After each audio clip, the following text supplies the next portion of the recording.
அப்படி போடு. இளைஞர்களை நெருங்கும் மோடியின் அதிரடி முடிவு. திகைத்து நிற்கும் எதிர்க்கட்சிகள்.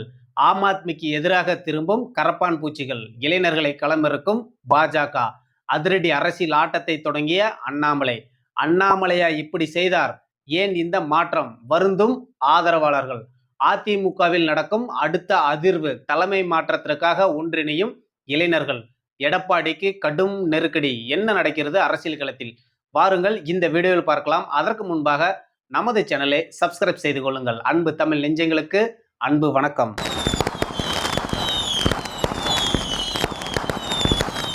கடந்த ஒரு மாத காலமாகவே இந்திய அரசியல் பரபரப்பாக தான் காணப்பட்டுச்சு. தலைநகரம் பரபரப்பாக தான் இருந்துச்சு. நேற்றையிலிருந்து தான் சற்று ஓய்வு நிலைக்கு தலைநகர் டெல்லி வந்திருக்கு. நரேந்திர மோடி அவர்கள் இன்னைக்கு பல எதிர்க்கட்சிகளும் பார்த்தீங்கன்னா நரேந்திர மோடி இளைஞர்களுக்கு எதிராக செயல்படுறாரு அப்படின்லாம் பல விமர்சனங்கள் அவர் மேல வச்சாங்க.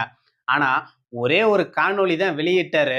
ஒட்டுமொத்த இளைஞர்களும் மோடியின் பின்னாடி அனுபவிக்கிறாங்கிறது அந்த வீடியோல இருந்தே நம்மளால பார்க்க முடியும்.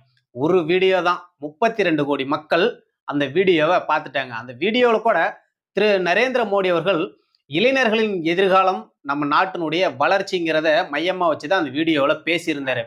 அதாவது நீட்டு தேர்வு கசிவுங்கிறது வருந்தத்தக செய்தி தான். ஆனா மாணவர்களுடைய எதிர்காலம் கருதி உடனடியா நாங்க நீட்டு தேர்வையும் எழுதணும். அதாவது இனிமேலுக்கு நம்ம நாட்டுல வெளிப்படைத்தன்மையா தேர்வு முறைகள் இருக்கும். அதுக்காக ஒரு குழுவையும் அமைக்க போறோம்.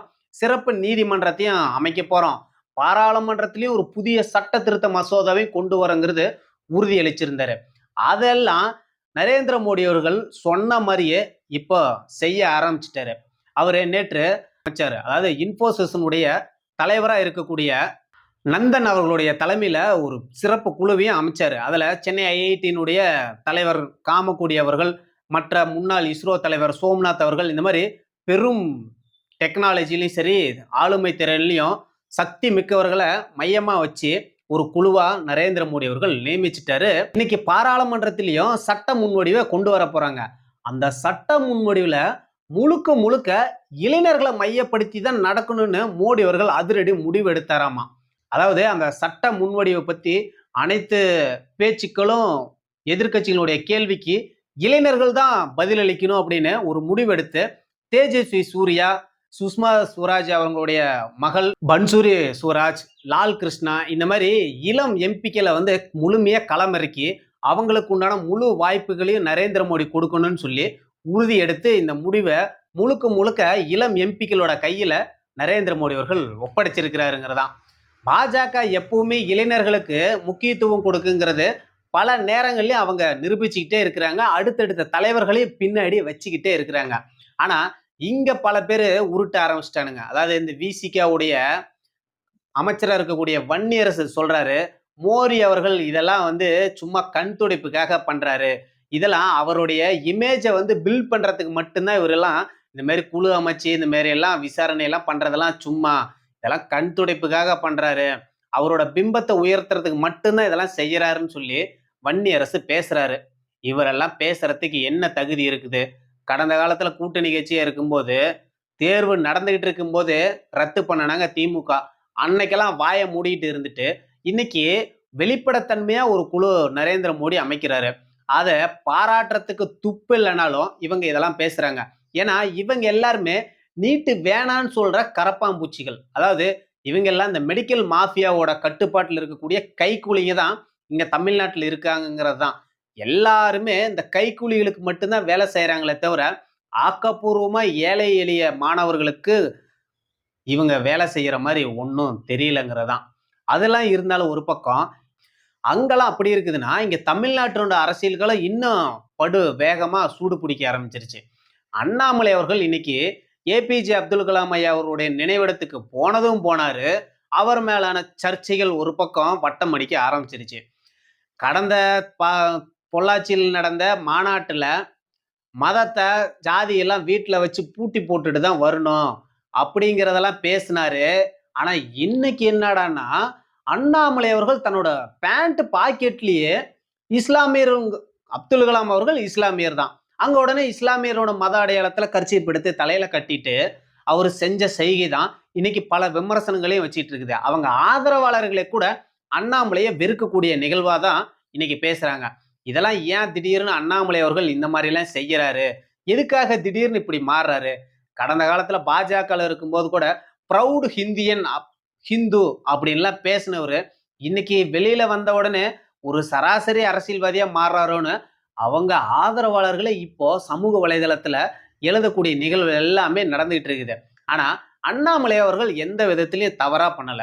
அவர் ஏற்கனவே சொன்னாரு, அப்துல் கலாம் அவர்களை மையமா வச்சுதான் மீதிய லீடர்ஸ் இறங்கும், களம் காணும் அப்படிங்கிறத தெளிவுபடுத்தியிருந்தாரு. இன்னைக்கு அப்துல் கலாம் ஐயா அவர்களுடைய நினைவிடத்துல போய் அவங்க குடும்பத்தோட சேர்ந்து மரியாதை செஞ்சாரு. அப்துல் கலாம் ஐயா அவர்களுடைய எண்ணம் எல்லாமே அறிவியலும் ஆன்மீகமும் ஒன்னா இருக்கணும், கலந்து இருக்கணும். அந்த மாதிரி அதை விரும்பி வாழ்ந்த ஒரு மனிதர்னு அங்க அப்துல் கலாம் அவர்களுக்கு புகழாரமும் அண்ணாமலை அவர்கள் சூட்டினாரு. ஆனா அதை தான் இங்க எல்லாருமே அண்ணாமலை அவர்கள் வாக்கு வங்கி அரசியலுக்காக அவர் தன்னுடைய நாடகத்தை தொடங்கிட்டாருன்னு பல விமர்சனங்களும் வர ஆரம்பிச்சிருக்குது.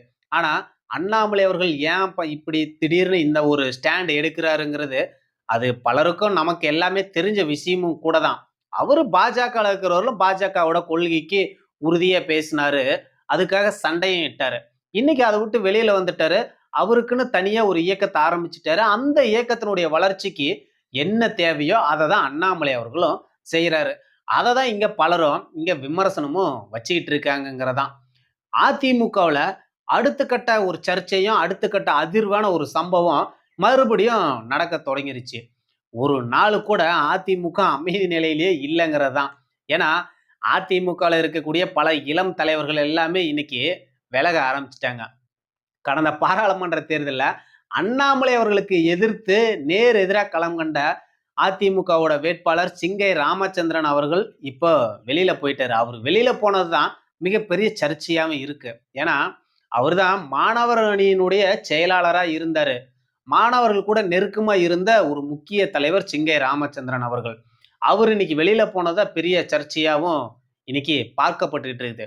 அதிமுகவுல இனிமேலுக்கு வெற்றி பாதை திரும்புறதுக்கு வழியே இல்லை. அவர் இனிமேலுக்கு வெற்றி பாதைக்கு கொண்டுகிட்டும் போக மாட்டாரு. தன்னோட தலைமை மட்டும்தான் முக்கியம்னு அவர் நினைக்கிறாரு.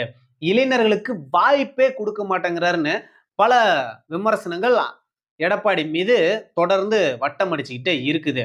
அது மட்டும் இல்லாம இன்னைக்கு அதிமுக எப்படி இருந்த கட்சியை எதிர்கட்சி அந்தஸ்து கூட வராத அளவுக்கு இவர் பண்ணிட்டாரு.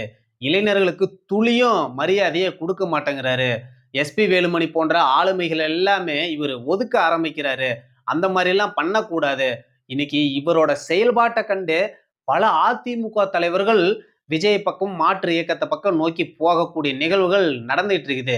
இவர்கிட்ட கொஞ்சம் கூட அனுசரணையே இல்லைன்னு அதிமுகவுடைய இளம் தலைவர்களே வெளிப்படையா பேசுறது தான் இன்னைக்கு அதிமுகவுல மிகப்பெரிய குழப்பத்தையும் ஏற்படுத்துது. ஒருவேளை இந்த குழப்பம் எல்லாமே அதிமுகவோட தலைமை மாற்றத்துக்காக இளைஞர்கள்லாம் ஒன்று திரண்டு செய்யறாங்களாங்கிறதும் ஒரு பெரிய சந்தேகத்தையும் எழுப்புது.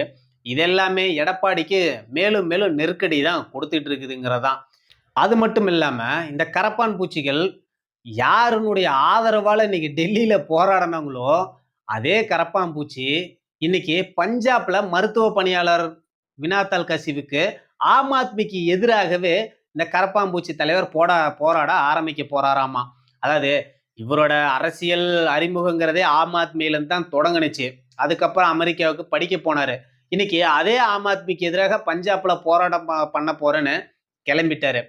எப்படி ஒரு வழியோ இளைஞர்கள் பாத்தீங்கன்னா அரசியலுக்கு கண்டிப்பா தேவைதாங்கிறது. இது ஜனநாயகத்துல இளைஞர்கள் அடுத்தடுத்து வரும்போதுதான் அரசியல் மாற்றமும் நடக்குங்கிறதான். இங்க பாஜகவுக்கு மட்டும் போராடாம இன்னைக்கு எதிர்கட்சி மீதும் இந்த கரப்பான் பூச்சிகள் கிளம்புனதுதான் இன்னைக்கு எதிர்கட்சிகள் எல்லாமே தெற்கு தெரியாம திசை தெரியாம இன்னைக்கு முழிச்சிட்டு இருக்காங்கிறதான். ஏன்னா இந்த இளைஞர்கள் போராட்டத்துல கூட காங்கிரஸையோ ஆம் ஆத்மியோ மற்ற எதிர்கட்சிகள் யாரையுமே அவங்க சேர்த்திக்கலங்கிறதான். இப்பதான் அப்ஜித் தீப்கே அவர்கள் ஒரு நல்ல முடிவு எடுத்திருக்கிறாரு. இது மாதிரி பல மாநிலங்கள்ல இது மாதிரியான சூழல்கள் தொடர்ந்து நடந்துகிட்டு தான் இருக்குது. கண்டிப்பா போராடணும். அதுலயும் பஞ்சாப்ல நிச்சயமா அதனுடைய குரலுக்கு செவி மடுக்கணும். ஏன்னா விரைவிலேயே பஞ்சாப்ல தேர்தல் களமும் காண போறாங்க. அங்க திடீர்னு இப்படி ஒரு ஆர்ப்பாட்டம் போராட்டம் நடக்கிறது ஆம் ஆத்மி அரசுக்கு மிகப்பெரிய தலைவலியா தான் இது அமைய போகுதுங்கிறதுல எந்தவித மாற்று கருத்துமே இருக்க முடியாது. பொறுத்திருந்து பார்க்கலாம் அடுத்தடுத்த நிகழ்வுகள்.